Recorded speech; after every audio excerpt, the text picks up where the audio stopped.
Assalamualaikum warahmatullahi wabarakatuh.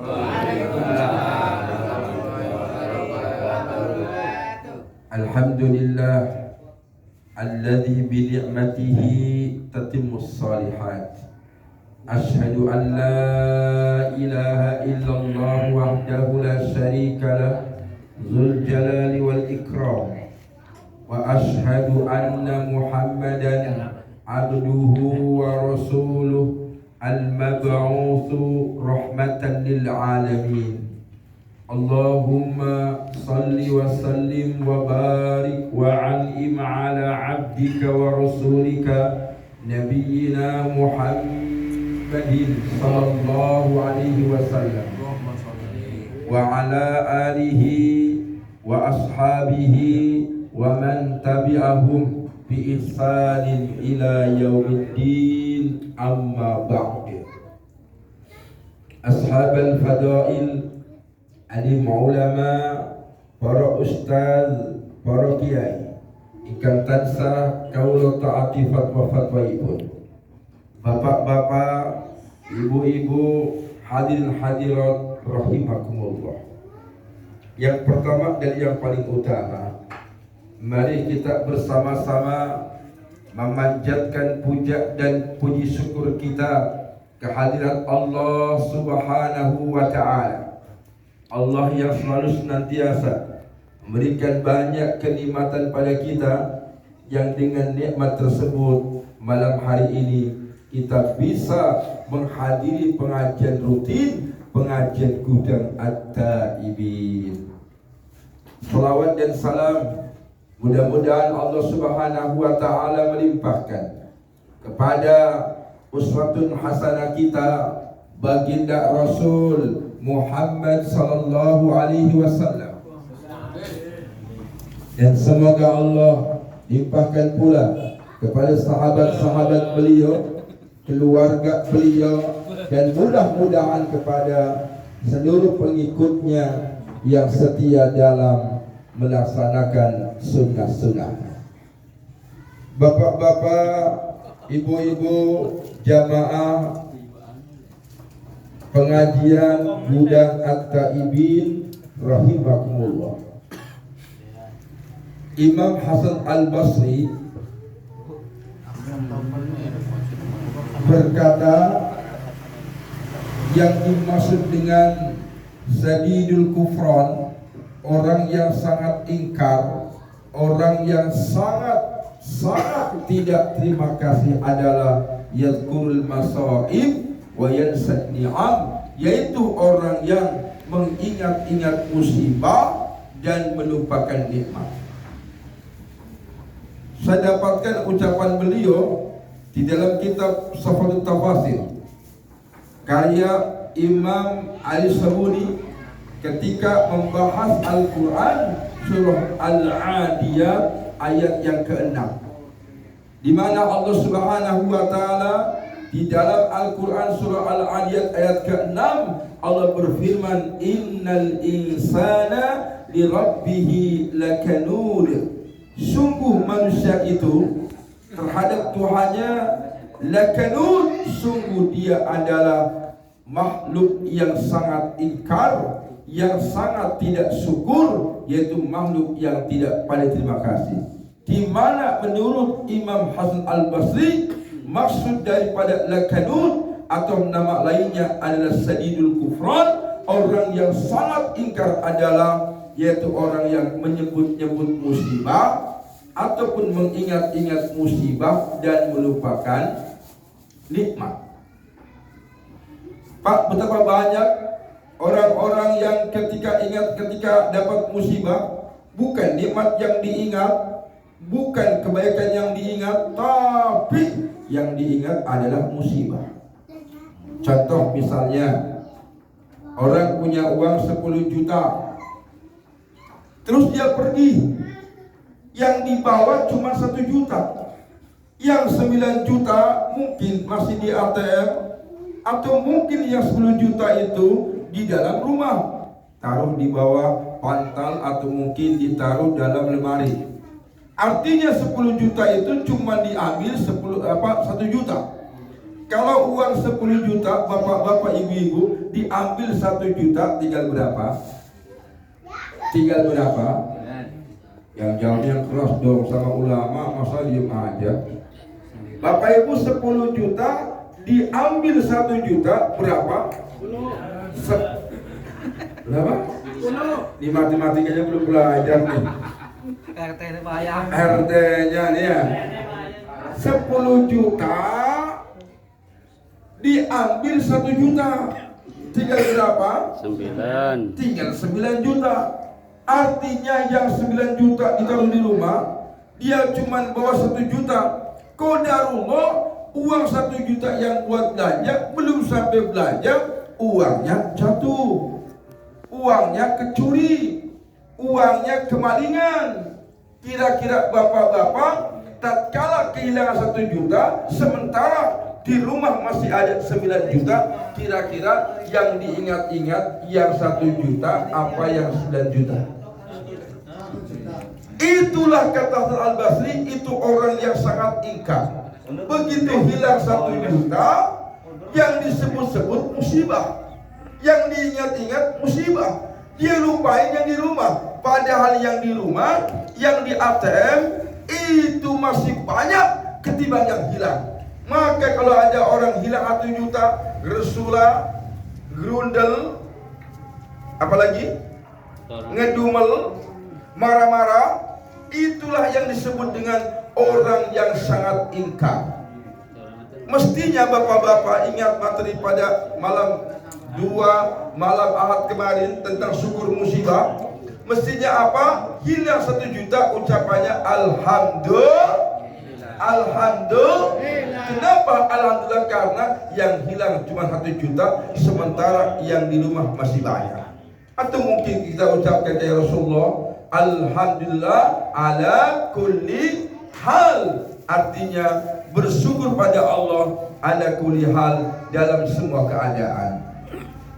Bapak-bapak, ibu-ibu, jamaah pengajian Gudang At-Taibin rahimakumullah. Maka orang yang bersyukur bapak-bapak tidak ingat yang 1 juta, gak ingat musibah, tapi yang diingat adalah nikmat, yaitu 9 juta yang di rumah masih banyak ketimbang yang hilang. Boleh jadi bapak-bapak, ibu-ibu, mungkin uang 1 juta itu orang bilang uang mungkungan. Ustadz, masalahnya itu yang 1 juta uang mungkungan, oke. Sekarang bapak-bapak, ibu-ibu ya, sekarang kita coba hitung-hitung nikmat sama musibahnya banyak mana. Mungkin itu uang mungkungan, nabung 10.000, 20.000, 50.000, begitu dapat 1 juta, uangnya diambil. Saking senangnya bapak-bapak, itu uang diambil semua, niatnya buat belanja, nyenengi anak-anak. Qadarullah, uangnya hilang. Tat, itu kan mungkungan, Tat. Saya bilang bapak-bapak, walaupun uang mungkungan tetap ucapkan alhamdulillah. Kenapa? Sebab yang 1 juta mungkungan tetap dibanding dengan nikmat banyak nikmat. Ustadz kok bisa? Iya. Menurut saya bapak-bapak itu jantungnya bermasalah. Namanya jantung koroner. Itu jantung koroner bapak-bapak bermasalah jantungnya, harus pasang ring. Nah, ini ada azan, kita tunggu sebentar ya. Habis ada diterusin lagi. Tapi jangan lupa sholat isya jalan. Jangan sampai berhenti jawab salam, jawab adzan, habis itu nggak sholat isya ya.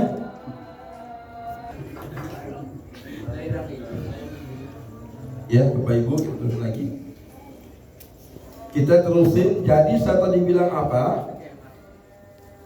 Walaupun itu 1 juta uang mungkungan, tetap nikmat itu lebih banyak daripada musibah. Teman saya itu kena penyakit namanya jantung koroner. Suruh dokter, suruh pasang ring. Ternyata Bapak Ibu pasang ring dada kiri saja 150 juta. Dada kanan 150 juta. Dua dada berapa? Dua dia ada berapa? 300. 300 juta. Berarti uang yang hilang 1 juta dengan 300 juta banyak mana? Berarti tetap lebih murah yang namanya yaitu hilang 1 juta. Kesehatan itu mahal. Oleh karenanya kalau orang udah mengaji ayat ini, mestinya dia tidak bisa mengeluh. Kenapa? Udah tahu ilmunya. Maka hanya orang-orang yang kufur nikmat, yang tidak pandai terima kasih, yang hidupnya selalu gersula, hidupnya selalu yaitu ngeluh fafillah. Apalagi Allah mengatakan manusia itu sangat ingkar, bapak-bapak. Itu dimulai dengan sumpah. Coba lihat Quran surah Al-Adiyat 1-5. A'udzu billahi minasyaitonir rajim. Bismillahirrahmanirrahim. Wal 'adiyati dhabha. Demi kuda-kuda yang lari kencang, saking kencangnya terengah-engah. Kira-kira bapak-bapak bisa ngebayang nggak Pak? Kuda-kuda lari kencang, saking kencangnya sampai terengah-engah. Terengah-engah bahasa ngos-ngosan ya. Bahasa ini apa sini? Pesaliane, diku ngos-ngosan. Bahasa pesalakane yata ngos-ngos. Hah? Kempis-kempis. Nah, saking kencengnya itu udah sampai kempis-kempis. Ini kuda lari kencang. Fal muriyati qadha. Saking kencangnya bapak-bapak, kaki kuda membentur batu kecil, kerikil-kerikil, sehingga apa? Fal muriyati qadha, demi kuda-kuda yang memercikan bunga api. Orang tua dulu kan kalau bikin api Pak, itu kan yang namanya benda keras digosok-gosok dengan benda keras, batu dengan batu misalnya, atau batu dengan kayu tapi kayu yang keras, itu digosok-gosok setelah keluar api Pak.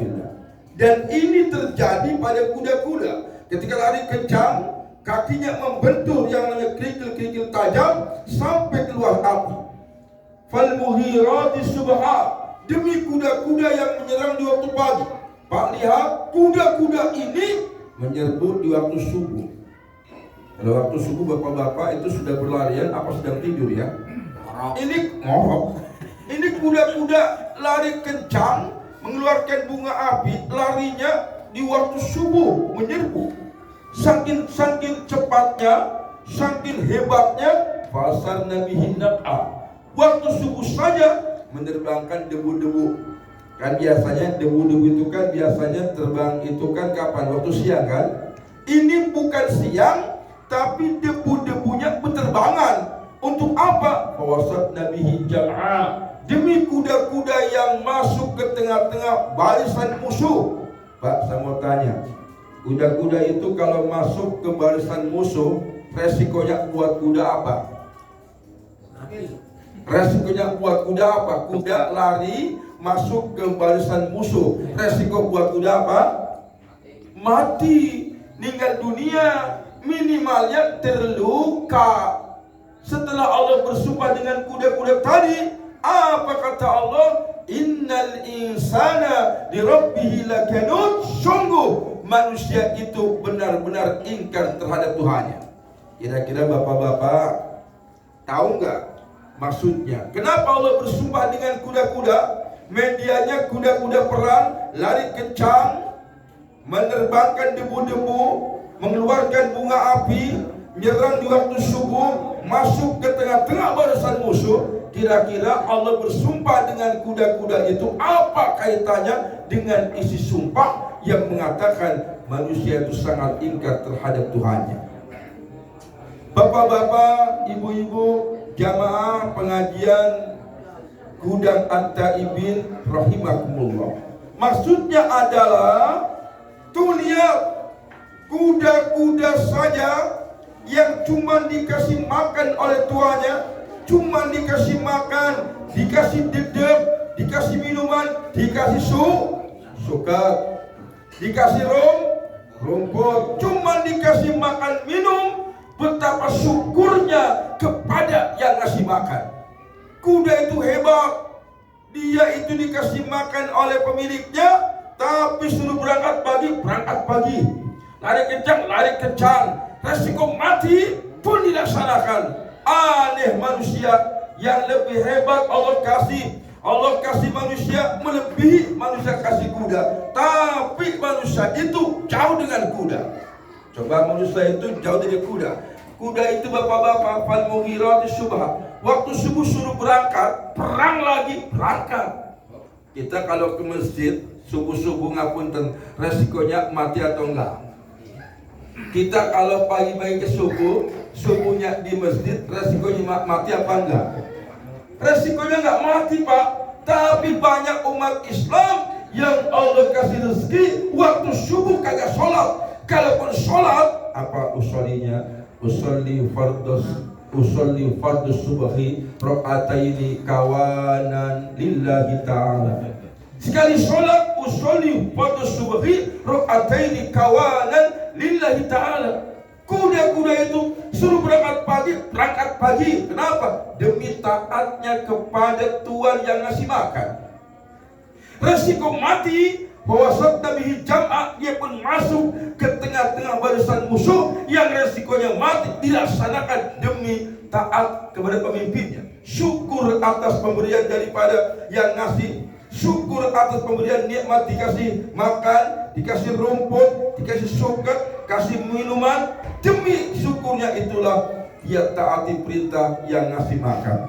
Aneh manusia itu, Allah kasih nikmat lebih daripada manusia mengasih kepada kuda. Harusnya manusia itu yang Allah berikan akal mestinya lebih hebat daripada kuda. Maka saya yakin kalau bapak-bapak mah udah ngaji hati ini malu sama Allah. Begitu subuh ada suara adzan, as-salatu khairum minan naum. Ingat kuda aja suruh berangkat pagi. Oh, kita malah tidur bukan bangun. Aneh itu manusia. Alasannya ngantuk, alasannya masih pagi. Tapi aneh, kalau adzan lembur bisa berangkat. Supir angkot katanya kalau jam 3 kaltanya, kalau gak usah tahajud. Kalau subuh 4:30 ngantuk. Tapi kalau jam 3 malam ada charteran, jam 3 pun dia siap. Kenapa? Demi fulus siap, demi uang siap. Tapi demi akhirat ini tidur. Betul. Termasuk siapa? Kafir. Bapak-bapak, ibu-ibu, jamaah pengajian Gudang At-Taibin rahimakumullah. Maka betul kata Allah, manusia itu makhluk yang tidak terima kasih. Allah bersumpah dengan kuda-kuda itu. Mudah-mudahan lewat pengajian malam hari ini, yang tadinya ke masjid berat jadi enteng. Kenapa? Kuda-kuda saja berangkat perang di waktu pagi aja berangkat demi taatnya kepada yang ngasih makan. Mudah-mudahan besok pagi kita semua subuhnya di masjid. Kenapa? Kita taati perintah Allah yang ngasih rezeki lebih banyak daripada kuda dikasih oleh tuannya. Semoga sedikit ini bermanfaat. Kurang lebihnya mohon maaf. Assalamualaikum warahmatullahi wabarakatuh.